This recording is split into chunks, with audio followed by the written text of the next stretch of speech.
Before starting the PB isolation procedure, I would like to recommend to exchange your catheter with the ring catheter or the H-degree catheter and check the location of a PB antrum one by one. Because even though the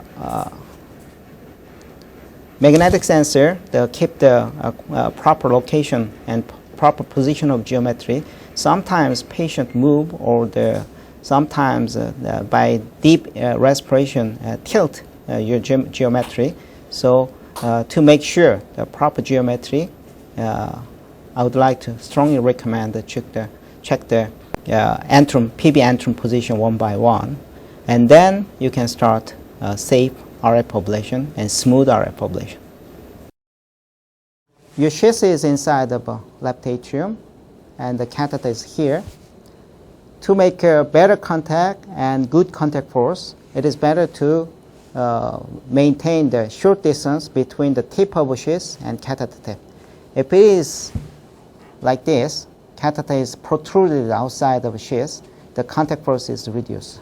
So if you can, it's better to short distance between sheath tip and catheter tip, and try to ablate anterior and posterior like this. If you want to move down to left side pulmonary vein, upper pulmonary vein to down, lower pulmonary vein, if you pull back your sheath, catheter tip is downward.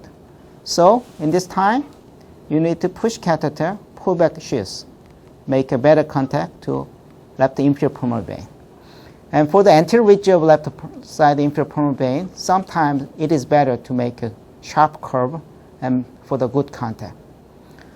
Okay, and when you want to move to the anterior side ablation, imagine this is the anterior part of a pulmonary vein. This is posterior part of pulmonary vein.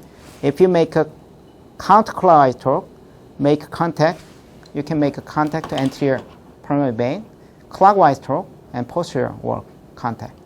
Okay, so imagine how to make a good contact by clockwise torque and counterclockwise torque. So for the left side pulmonary vein, counterclockwise torque make a better contact to anterior ridge, clockwise torque make a posterior contact ridge. Okay, now you can imagine this is the anterior side of a right side pulmonary vein, and this is posterior side of a right side pulmonary vein. So you can imagine you're watching the right side pulmonary vein inside on. So right side pulmonary vein, if you try to make a clockwise torque, make a good contact to anterior wall, counterclockwise torque, make a contact to posterior wall. But when you ablate the posterior aspects of a right side pulmonary vein, sometimes it is make a good catheter stability, because catheter is almost perpendicular to the wall.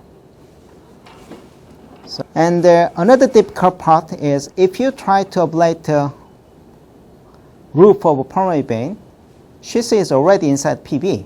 So in this time, it is very difficult to make a proper ablation in the upper pulmonary vein and left side upper pulmonary vein and right side upper pulmonary vein.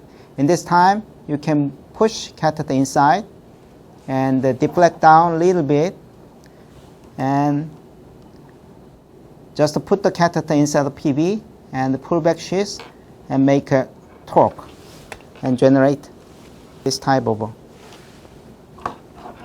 second curve like this. Okay, for the right side pulmonary vein upper roof, also opposite direction, you can make contact like this. So generating second curve is useful to make a roof of both pulmonary vein.